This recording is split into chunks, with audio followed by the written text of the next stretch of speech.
and say like, okay, racism bad. But there are other cases where like there is a lot of borderline issues where you have to look at the context and like who the people that are being targeted and what is the exact statement that is being made in relation to what. All these factors come into play when it comes to like validating these kind of posts on social media. Also, like we also talked briefly about the model which recommends the feeds to us. So each and every person has a like their own feed which is completely different. My feed will be different from yours and it will be different from Suji's, and it will be like that for everyone. So it is very easy, to kind of surround ourselves with a bubble where like our opinions are getting amplified again and again. So whatever like we see is the only truth, and we never want to like have a conversation with the other side. It just turns into like yelling between each other.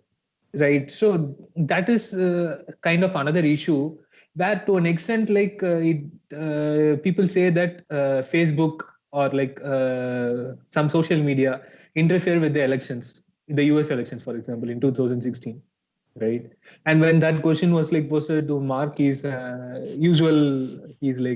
having a lizard face, stare at you, stare at your soul, and it's kind of worrying. This is like one aspect of social media which is not seen in other media as such, right? So what do you feel like this kind of thing is definitely harmful, right? Like surrounding yourself with similar opinions, not even having a conversation with the other side. I think the problem that you're referring to is called as the social media bubble or the echo Social chamber, media. Echo where, chamber. Yes. where whatever you talk, it's going only to people who are very similar to you. So they say the same things back to you, and you get this false sense of being right about whatever thoughts or opinions that you have, right? Yes. We tend to do that in general as well. Like the people we surround ourselves, even without social media, are people who think like us to a large extent. This is how we prefer to have our own social circle. The only difference is back then it is inevitable that you'll meet people who have different opinions than you, and you kind of forced to hear their opinion whether you want to or not. But in social media, you have the power to tune your feed in such a way that you would hear only things that you would like to hear. Sometimes it is automatically tuned, right, with that AI model that is operating behind the social media. It's It's automatically tuned sometimes it's by, not in our control, right? I don't know if it's Yeah. not in our control because the algorithm Okay. will do the feed depending on what you like. So if you keep on saying that Yes. I like this kind of opinion, this kind of a post, then yeah, the algorithm will think, yeah, this guy likes this kind of stuff, let's give him more of this. I mean, it is automatic in that way, but it's also because you told it that you want more of it. Yes, guys, there is a big life lesson here. If you don't control the things you'd want to, someone else will control you. Oh Oh. my God. Which is true, yeah. If you don't have an opinion or a system of figuring out whether something's right or wrong on your own, someone else is going to do it for you. In most cases, even for us, that is true. There are many things in which we don't have our own opinion, and we tend to look at someone else's opinion and say, that makes sense. The difference probably is most of the time tend to actually check if that opinion makes sense. But a lot of people wouldn't because it's easier to not do it. Yes.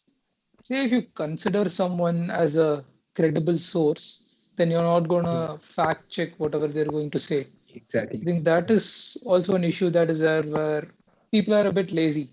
It's not a new issue. It's a historical issue Yeah. where people are lazy and they just like to get their information or get opinions. It's much easier than searching for Suji, we facts, value checking whether the convenience, facts are Suji. true. It's not we are lazy. We value convenience. Yes. It's potato. It's like that. It's the same. It's the same thing. Who says potato? The same thing. I'll tell you who says potato. The people who say there is potato and potato. When they say that, they say potato. I don't know anyone else who says that. I've always felt that tomato one makes a lot more sense, but okay, yeah, let's get back to the topic. I mean, Yeah, we're talking about credible sources, and what is a credible source changes from person to person. Some people think Fox News is a credible source, some people think Republic TV is a credible source, some people think NDTV is one. What is a credible source is very subjective because you tend to think a credible source is something that you already believe in. Yeah. Yes, agreed. But whatever, all those sources that you said, they all already have an inherent bias Exactly. within them, so And that that is we a can't problem help. with most sources. In general, these are not peer-reviewed articles. They are, even though they're called news, they are basically Opinion opinions. pieces. Yeah. The only place where you can probably get an objective fact is from scientific journals, which is way beyond what people can actually normally do in their normal lives. Scientific journals are not going to talk about everyday situations, right? But that's pretty much the only place where it's really fact-checked or like Yeah. really in-depth articles where Peer they cite review. source. Yeah. And those articles tend to be incredibly long with complicated words, which people wouldn't have the time or the energy to care about to really check if it makes sense. But Yeah. sound bites are amazing. What I think is, like, when we have something like this and everything needs to be fact checked, it's kind of difficult. But there should be some steps that is taken. Like recently, what I feel Twitter has done is they are doing some fact checks. I don't know how they're doing it or what specific content they are fact checking it, but it's somewhat funny also in a way, because when you see the Donald Trump's tweet being blocked saying like this tweet was removed because it spreads misinformation, it's kind of funny, like, oh my god, okay, Twitter is doing something about it. But again, like, we don't know the full background or full technique that they're using to identify this, but it seems like there is some steps which are being taken. Apart from this platforms, like, we need to like take some responsibility on ourselves, right? To an extent, it's not, I'm not saying like we can go and do fact check on everything, but we can't wait for like Mr. Lizard Man to solve all our problems, because he has other things to do, which he He keeps has to staring make at your money. soul, uh, and stare at your soul. That is very important, with blank dead eyes. Yeah, the problem with this is that, see, let's take an example where someone tweets the current pandemic as the Chinese virus. We don't know who this someone is, but one person is doing that.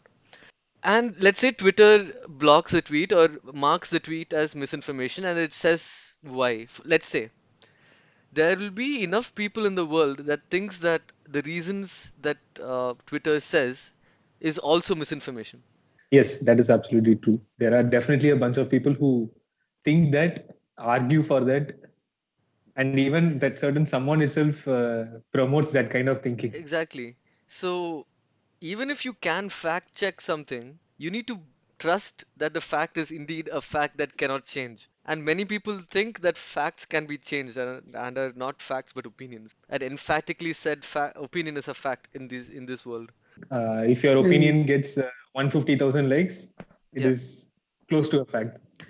This is like this old saying, like tell a lie 1,000 times and then it becomes a truth. This is something like that. it's yeah. Like if 150, Exactly. like a million people start telling the same thing, then Retweeting. like the Earth is flat. Then everyone is like the Earth is flat, man. Yeah, it's also Yeah. wisdom of the masses kind of thing. If enough people think it's true, then why should I think it's not? Like again, I feel this is again a part where the lazy side of our brain starts kicking in. I'm like, no, I don't want to check it. It must be true. Million people are believing it. How can it be false? I guess it's that part of our brains kicking in again, where it's like, let's go with what the population says. If And people want to belong as Yeah. well. Like, imagine there is Yeah. one person in this community who's belonging to this community who believes the earth is flat. And one day he realizes with some kind of research that the earth is not flat, it's in fact spherical and round or whatever. What is he going to do? Would he be willing to cut ties with this entire community just to believe this fact? Yeah. it depends definitely on the individual. It's when it was first, I don't know who, I can't remember the scientist's name, when the scientist first told that the Earth is not the center of the universe, it's the sun. Earth Copernicus. is revolving around the sun. Yeah, people were against this guy. But then this guy, being a scientist, being whatever beliefs he had towards science and whatever he believed in, he's like, no, this is what I found, and this is what I'm going to stand for. Yeah, So yeah, at some points, everyone will have some values to which they'll stand for that way. Hmm. And then there are other things for which probably they might not do it. yeah. Right. That is So true. Like Copernicus is like one in like million, right? Right. Yeah. You can't really say like everybody will be doing what he did. So in a way, like what Sirip says kind of makes sense. Like some people value community more than finding out the truth. So if all the people or 1,000 people in their community say yes, this is a fact, and then if you disagree with it, you will seem kind of an outsider, right? There is some logic to that, I would say. I feel like we did cover a lot today. So when it comes to social media, and we, of course, we are not all on the same page. Like we have, each of us have their own our own opinions, whether it comes to a documentary or whether social media adverse effects or whatever it may be. But definitely there is some conversation to be had. Like we can't like ignore this conversation at all. Like so, there should be some conversation, and the documentary is one way, to bring out those conversations, and it has raised some new conversations. I think we can all agree to that at least. yes, yes, I completely agree to that. There is definitely a conversation to be had, and the documentary serves as a point for that. Yeah. And with that, I would say it has definitely served its purpose. Yeah. I would say these are the types of conversations that the makers probably wanted people to have. And yeah, they have done a good job with respect to stirring the pot and letting the conversations brew. So, yep. Yeah, I think so as well. It did its job of making people talk about the issue, or like at least acknowledging the issue and then talk about it. Whether they agree or disagree is a different issue, but they've done that, which is good enough, a good start. I would like, in general, for social media to have better transparency on how they do things. I think that itself will solve or start solving a lot of issues. Yeah, that is true. But what I hear from a lot of people is they have designed the model and they have put it in place. And with whatever data it's getting, it is evolving and it's making decisions. And it has reached a point where like very few handful of people can actually explain to you how it is working at this point. It has become such a Yeah. complex entity. It can be like an actual threat in a way. We know that the future machines are going to turn against man. We've seen Terminator. All of us have Yes. seen the Terminator. Skynet is coming, Yeah. but it's kind of already there. It's not at that level yet, but in a way, it's already there. It's influencing some of your decisions. It's already creeping into your life. That is where it stands. So in that way, like transparency is difficult because like they themselves are like going with the flow. Like they themselves are learning on the go, which is Which is concerning. not the ideal. Yeah, which is concerning. It's not ideal. So but yeah, we all would definitely like that. We'll probably have a talk or an episode dedicated to how these like models are, like Models models, work. how they Yes. work. We'll bring our expert friend Yeah. G Hari Prasad Hari Prasad, in. Yes. Yeah, master of in, models. and like we'll schedule it sometime in the future, and like definitely we'll have a talk about this on this topic about how the AI or machine learning models Whenever work. His Highness I is mean, that free. will definitely, But yeah. yes, whenever His Highness Hari Prasad is free. So we'll definitely do that. Yeah, and so that I guess concludes like what we have for this particular topic, and I feel like we did a good job like to hit different points, both from the documentary as well as from our own perspectives. Yes, so that brings us to the end of the episode. And it was a really fun episode this time. We tackled something that Yeah. we felt was very close to us in a way because it's social media and we've been born into it for the past, I don't know, many years. So I hope you all had good time listening to us as well. And because it's a social media episode, We won't literally tell you to like, subscribe, and follow us on all our social media accounts, but you could because we exist in all of those places. So it's up to you. Check us out if you want to. Thank you very much and see you next time. Bye bye. Bye bye.